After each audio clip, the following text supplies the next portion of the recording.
Olá a todos, estamos de volta com mais uma videoaula. Essa é a nossa 7ª videoaula da temática Os Orixás na Umbanda. Bom, nas outras videoaulas nós falamos então de um dos mitos, né, do surgimento do universo pela cosmogonia africana, que foi contado aqui pelo Marcelo Santos Monteiro.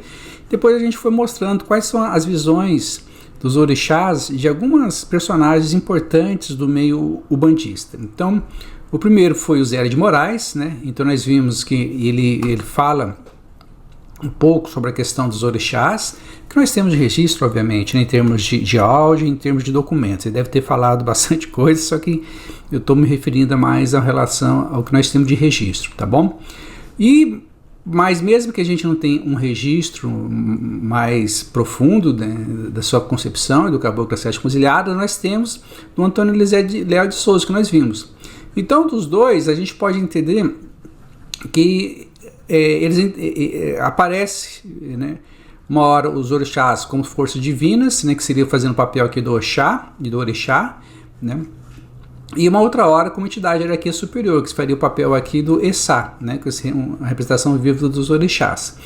Depois nós vimos do Padrinho Juruá, né, ele chama então, né, essas forças, o Oxá, o Orixá de poder reinante, o Orixá do Divino Criador, e chama aqui o Essá de corporações de orixás.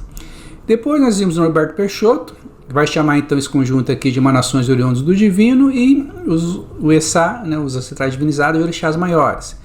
Depois vimos o Manuel Lopes, que vai chamar esse conjunto de forças celestiais, né, esse aqui de engenheiros celestiais e orixás primordiais também.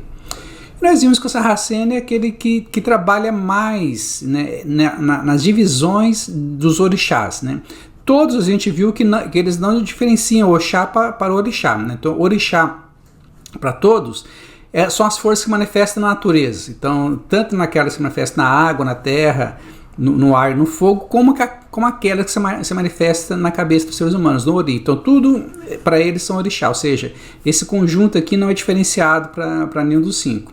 Na cosmogonia mas também não tem tanto problema assim não ser diferenciado. Mas todos também vislumbram a questão do ancestral divinizado, né, que seria uma representação viva daquela força. Todos enxergam isso. O Sarraceno também, né, que vai chamar de orixás intermediários humanizados. A diferença do Sarraceno para os outros é que ele vai trabalhar mais nas hipóteses que explica então a ação desses orixás desde o surgimento do universo até o surgimento do ser humano, e após esse surgimento, como é que essa ação se continua. E é claro que para fazer isso, então, ele divide, né, essas categorias aqui dessas ações, esses planos de ações, planos vibratórios de ações, e ao longo da evolução, né, da criação do ser humano, e aí vai surgir então várias categorias de orixás, né, orixá essencial, ancestral, natural e por aí vai, ou seja, categorias dessas forças, essas forças atuando em planos diferenciados, vibratórios diferenciados, em momentos evolutivos do ser humano diferenciados e por aí vai. Bom, então essas foram as visões gerais que a gente viu deles, né? Aí no slide 2, agora a gente faz então uma reflexão mais voltado para o que a nossa casa então enxerga sobre o papel dos orixás da Umbanda dentro desse conjunto que nós apresentamos.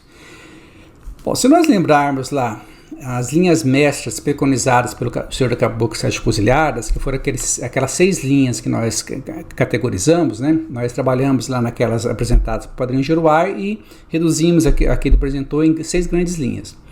Nós vemos aqui que os orixás está presente, mas ele não é uma linha única, né? Ou seja, a Umbanda ela é cristã e devemos estudar o Evangelho em termos de Jesus como que modelo, e isso nós estamos tirando tudo do Caboclo das Sete Encruzilhadas, tá? Volte lá que vocês vão ver. Ela é manifestação do Espírito para a caridade, graça recebeste, graça dai. Utiliza de todos os recursos da natureza para auxiliar na saúde física, psíquica e espiritual. É nesse contexto que os orixás são importantes, né? Como vocês viram, é uma maneira de enxergar o processo dos recursos da natureza interessante, né? A gente viu aquele caso, por exemplo, do Manuel Lopes, que diferencia lá os 7 reinos, né, que passou na era geológica da Terra, É interessante você associar isso então com a energia do fogo, do ar, da terra e depois e da água, né? E ir percebendo essas características, né, na saúde física, psíquica e espiritual, vendo como que você pode utilizar plantas para esse processo, qual é o papel, por exemplo, da homeopatia e de outras terapias com essa visão. Ou seja, então é uma visão interessante para sustentar essa utilização de recursos da natureza, né? E isso vai aparecer também bastante forte no Sarraceno, ele também utiliza bastante disso. Ou seja, enfim, mesmo aquelas que não tenham, em termos de literatura mais consolidada, assim, explicada, na prática eles também utilizam, né? Vai bastante da intuição ali dos guias, da orientação dos guias daquela casa, mas essa tentativa de entender então esses recursos da natureza por meio dos orixás está presente na Umbanda, tá? E simplicidade, objetividade dos rituais e não tem sacrifício de animais. Então, os guias dirigentes da nossa casa, mesmo antes de nós conhecermos a fundo ali a história do Caboclo das Sete Cruzilhadas e do surgimento da Umbanda, né, que a gente veio depois justamente por incentivo deles de analisar essa história, a gente viu que é muito interessante como batia muito sobre aquilo que eles nos falavam, né?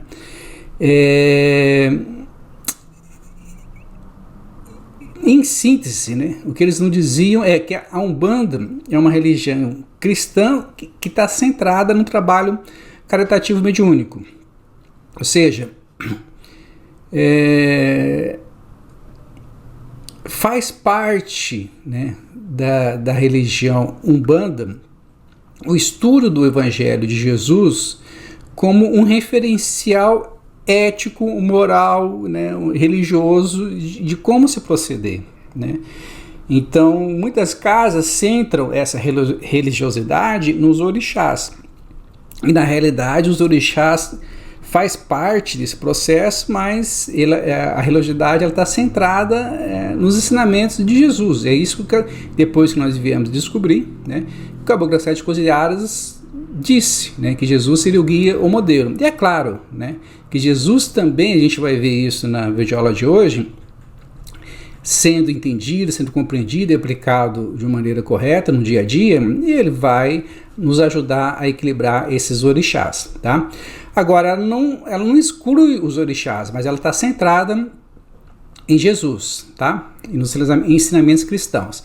E os guias, então esse trabalho caritativo mediúnico, e os guias de diferentes linhas de trabalho, né, pretos velhos, caboclos, exus, baianos, com as suas especificidades, com a sua maneira de se comunicar, com seus instrumentos de trabalho, vão promover esse atendimento, vão ajudar o médium, vão ajudar as pessoas que vão à casa em busca de auxílio, mas sempre pautados no Evangelho de Jesus, mesmo que explicitamente nada de Jesus ali é dito em termos de versículos, etc. Mas em termos de orientações, de compreensão, isso acontece, tá?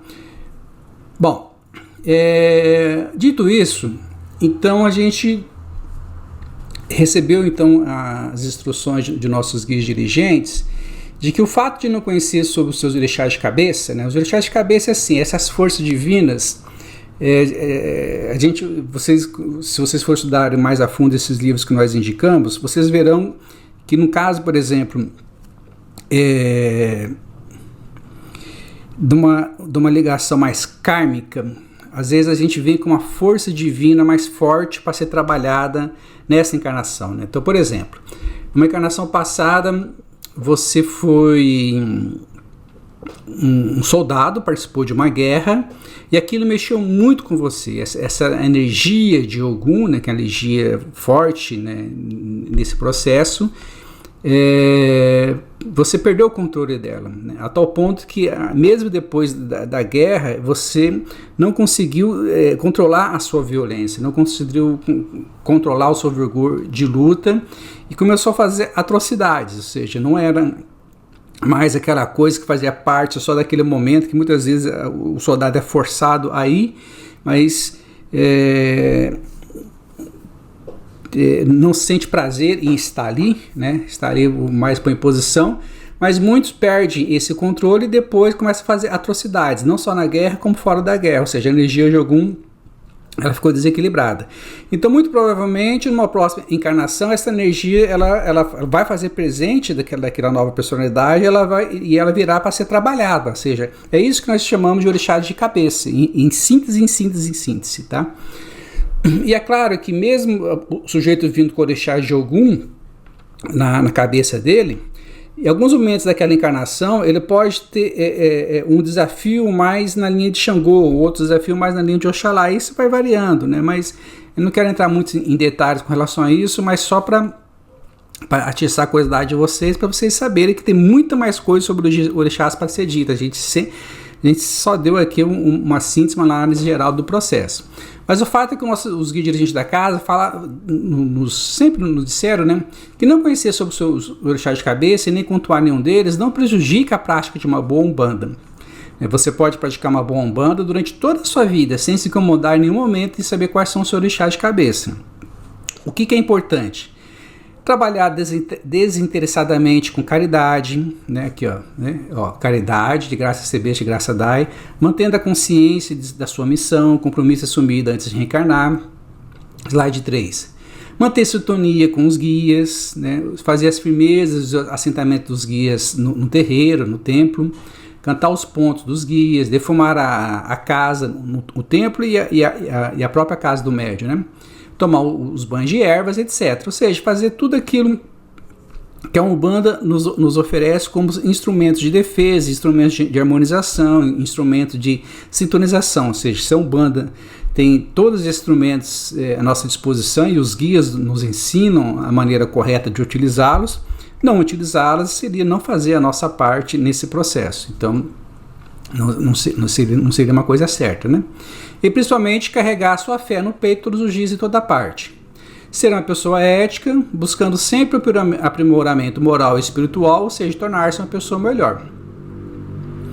Buscar o estudo permanente em várias áreas do conhecimento, se possível. Se não for possível, buscar pelo menos estudar Umbanda e Jesus, né?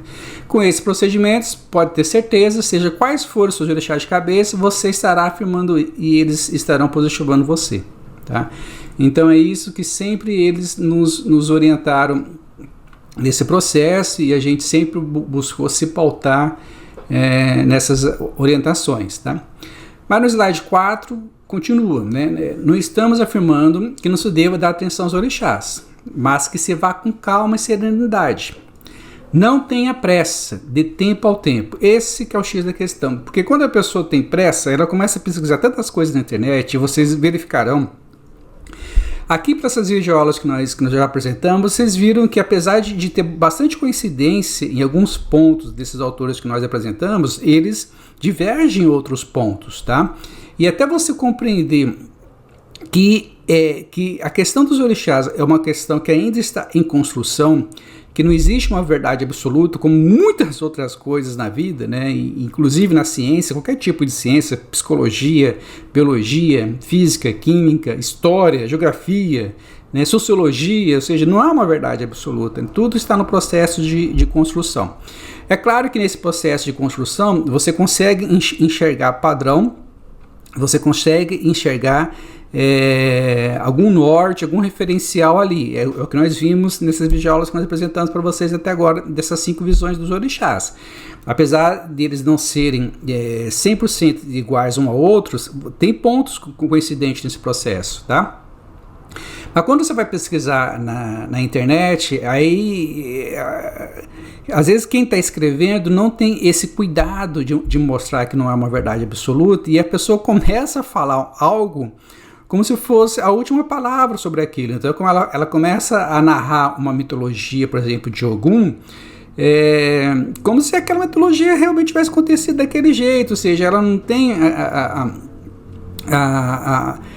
a preocupação, ou não tem o cuidado, melhor dizendo, ela não tem o cuidado de falar, olha gente, isso aqui é uma mitologia, necessariamente isso não aconteceu do jeito que está aqui, né? Há um ensinamento a ser tirado disso, mas assim como uma parábola, por exemplo, a parábola de Jesus, você pode tirar vários ensinamentos, e ao longo da sua vida você pode ler essa palavra.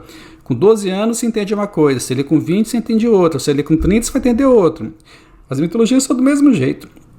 Você lê ela uma vez, você entende de um jeito, né? Daqui 10 anos você lê de novo, você entende de outro. E assim, você vai construindo esse processo.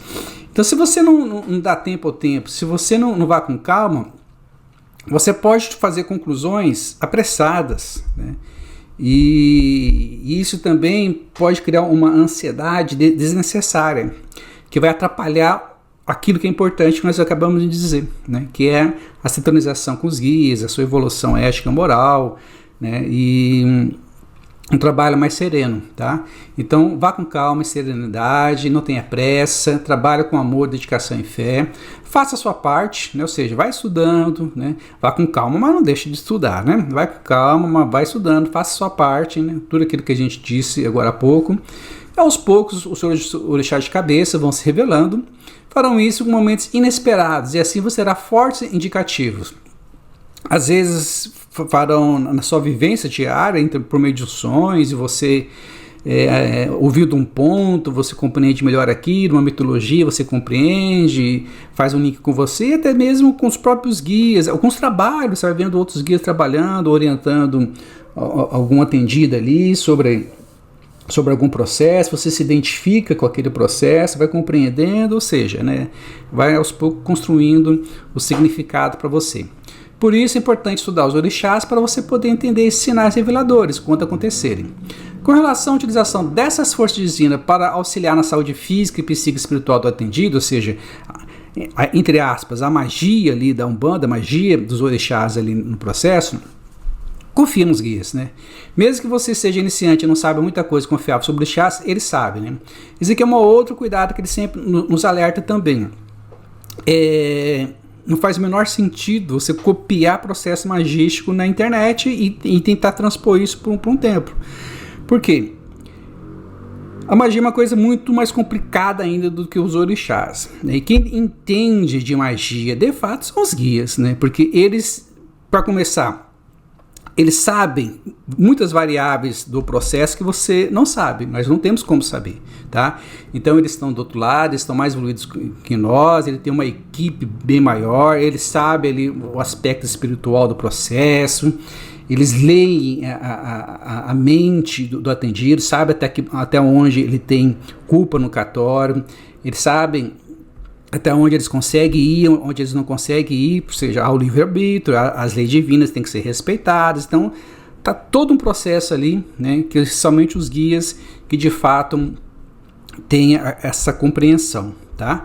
E eles também sabem até que ponto aquele médium pode responder a sua solicitação. Então, às vezes, o médium ainda não tem uma mediunidade muito desenvolvida, não consegue captar ali adequadamente quais são os instrumentos, os materiais adequados que eles estabelecem para fazer aquele processo magístico para atendido. Então eles não vão utilizar aquilo que eles gostariam, mas o médium não conseguiu captar. Eles vão utilizar aquilo que o médium captou, mas que também vai ter um efeito. E muitas vezes eles fazem coisas fantásticas, né, com um benzimento puro e simples, como uma arruda e uma vela, uma fumaça e um incenso, até que o médium, aos poucos, ele vai compreendendo esse processo, desenvolvendo a sua mediunidade, vai aumentando a sua compreensão do processo de magia e vai dando instrumentos para os guias trabalharem, né? Então, a questão dos orixás, utilizando esse processo magístico, ela tem que ter a mesma cautela das questões dos orixás de cabeça, tá? Confiar nos guias, tá? O que tiver que ser feito será. Mas aquela pessoa foi lá e eu não consegui atendê-la adequadamente. Veja bem, se a espiritualidade levou aquela pessoa lá e você atendeu com aquele guia, é o que poderia ser feito. Porque senão a espiritualidade teria mandado ela para uma outra casa, para um outro tempo, para um outro médium. Então, ou seja, vocês têm que confiar nisso também, né? Ninguém está desamparado pelas leis divinas e cada um faz aquilo que pode, tá bom?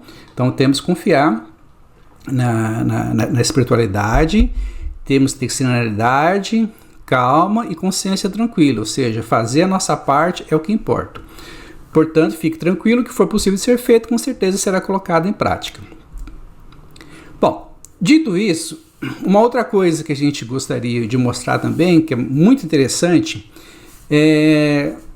no livro Umbanda Pé no Chão, do Norberto Peixoto, né, que foi ali psicografado, orientado pelo Espírito Ramatiz, lá no capítulo 6, eles fazem umas reflexões muito bacanas sobre Jesus e os ensinamentos dos orixás contidos no Evangelho.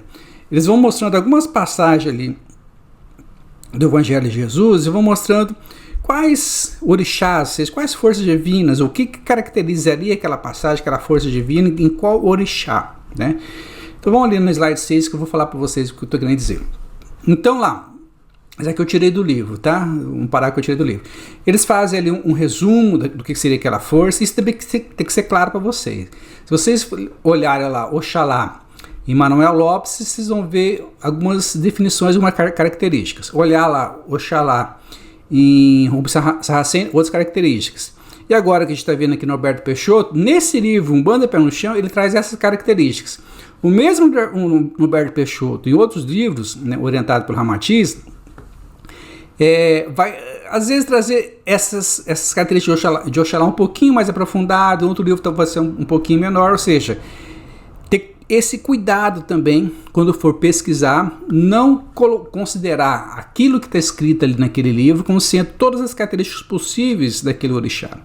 Tá? Às vezes está ali de uma maneira sintetizada para aquele objetivo do livro ali. Tá? Isso tem que ficar claro também. Nesse caso aqui, o que ele colocou foi o seguinte: Oxalá é a fortaleza, a vibração do Cristo cósmico na Terra, a doação do amor incondicional, fraterno e perene, o profundo conhecedor da alma humana. Seu olhar sereno e profundo, irradiando amor e compaixão, me permite experimentar o íntimo de cada um e não julgar, apenas amar e curar, não somente as enfermidades físicas, mas as da alma. Seus braços permanecem abertos em nossa direção. E seu evangelho nos ensina essas máximas. Na mitologia iorubá, há várias mitologias em que Oxalá aparece, mas ele está principalmente associado com a criação do ser humano na Terra, né? Como Jesus também está muito associado com isso, então ele é sincretizado com Jesus. Então nós costumamos dizer que a principal missão de Jesus na Terra foi na vibratória de Oxalá. Mas, ao longo do Evangelho, ele vai apresentando os outros orixás também. Então Jesus tinha todos os orixás equilibrados, mas a sua missão era em Oxalá. Então, não é muito difícil encontrar versículos no Evangelho com exemplo disso. Um livro ele traz alguns versículos e eu fiz, né, uma análise ali de outros versículos para cada orixá que ele vai trazer aqui. Nós vamos mostrar ali Oxalá, depois Xangô, Ogum e Oxóssi. Em caso de Oxalá, por exemplo, Mateus 5,9, bem-aventurados os pacificadores, porque eles serão chamados filhos de Deus, né? Então, o Oxalá está relacionado com paz, serenidade, espiritualidade, fé. Mateus 17,20, se tiverdes fé como um grão de mostarda, direis a esse monte, passa daqui para colar, e há de passar, e nada vos será impossível.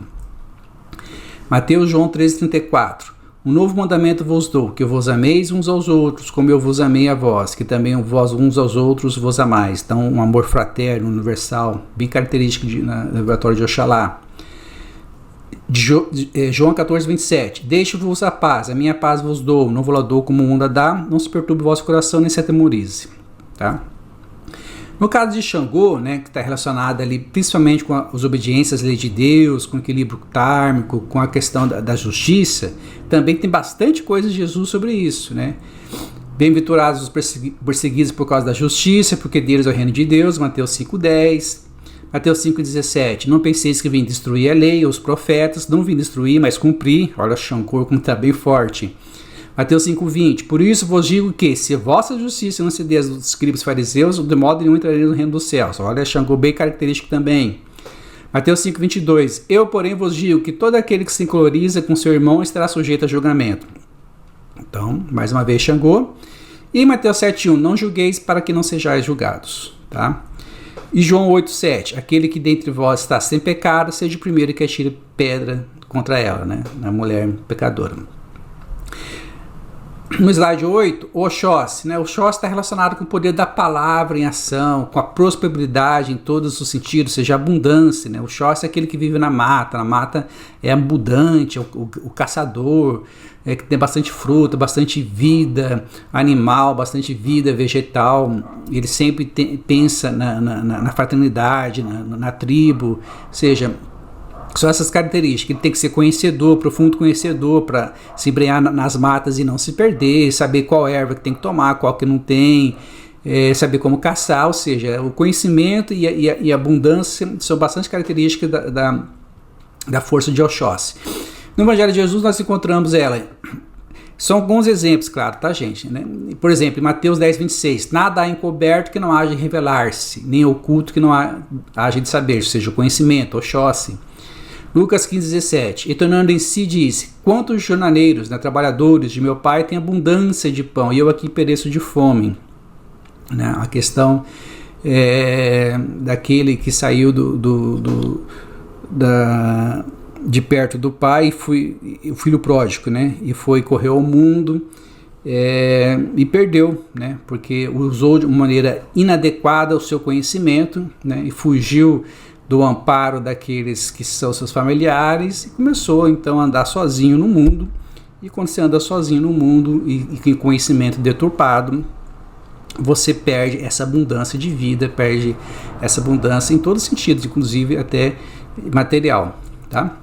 João 8,32, e conhecereis a verdade vos libertará. Isso é o Oxóssi, ou seja, é o núcleo aqui de Oxóssi, né? Nesse caso aqui é o núcleo, né? João 10,10, eu vim para que tenham vida e a tenham com abundância, de novo abundância, né? Que é bem característico da vibratória de Oxóssi. Marcos 13,5, e Jesus respondendo começou a dizer, olhai que ninguém vos engane, ou seja, o Oxóssi, né, é um conhecimento para não ser enganado também, né, um conhecimento que te direciona para aquilo que é certo, né. Então no caso do filho pródigo, um conhecimento equivocado é um Oxóssi desequilibrado, que vai levar a essas perturbações, falta de abundância em todos os sentidos, tá? Marcos 16,15, e disse-lhes, ide por todo mundo, pregai o evangelho a toda criatura, né? Mais uma vez a característica forte de Oxóssi. No slide 9, alguns está relacionado com a disciplina, com a energia para um bom combate, né? Energia propulsora da conquista, não abrir caminhos abertos, a vitalidade ferrosa contida no sangue que corre nas veias, né? Tudo isso é bastante característico de Ogum. No Evangelho ela aparece, por exemplo, Mateus 7,7, pedi e dar-vos-á, buscai e encontrareis, batei e abrir-se-vos-á, ou seja, sempre a ação, né, o impulso da ação, fazer a sua caminhada, é uma característica bastante forte da força de Ogum. Mateus 10,16, eis que vos envio como ovelhas ao meio de lobos, portanto sede prudentes como as serpentes e inofensivos como as pombas, ou seja, a força de Ogum é uma força da disciplina do bom combate, mas para ter um bom combate você também precisa ter planejamento, você precisa também saber planejar esse combate para não perder batalhas fáceis, né? E não se machucar nessas batalhas. Então tem que ter um bom planejamento, né? Tem que ser digamos assim, tem que ter uma veia de soldado, mas tem que ter uma veia de general também, né? Mateus 10,34, não condeis que vim trazer a paz à terra, não vim trazer a paz, mas a espada. Olha, algum bastante forte aqui, né? No sentido do bom combate, né? Do bom combate, tá? Lucas 13,33, importa, porém, caminhar hoje, amanhã, no dia seguinte, assim, alguns sempre encaminhando, sempre abrindo os caminhos. Lucas 14,27, qualquer que não levar a sua cruz e não vier após mim não pode ser meu discípulo, ou seja, aquele que desistir de lutar, né, não vencerá. Lucas 21,9, quando ouvirdes de guerras e sedições, não vos assusteis, porque é necessário que isso aconteça primeiro, mas o fim não será logo, tá? Então, aqui sempre a energia de Ogum para o bom combate, tá? Aí nós encerramos então o que nós propomos nessa videoaula, né? Mostramos aí uma visão mais sintética, né, do que a nossa casa então vê de tudo isso que a gente disse sobre os orixás, né, e o que os guias dirigentes da nossa casa nos orientam. Vemos que a gente pode aprender bastante coisa sobre os orixás, inclusive no Evangelho de Jesus. E na próxima videoaula, que a gente vai encerrar então essa temática, a gente vai trazer aí umas duas análises, pelo menos, né, dos orixás, sobre a visão da psicologia analítica, muito interessante, de um curso que nós fizemos. Aí vamos ver se numa videoaula a gente consegue apresentar lá pelo menos uma análise de Ogum e Oxóssi, tá bom? Então até a próxima videoaula.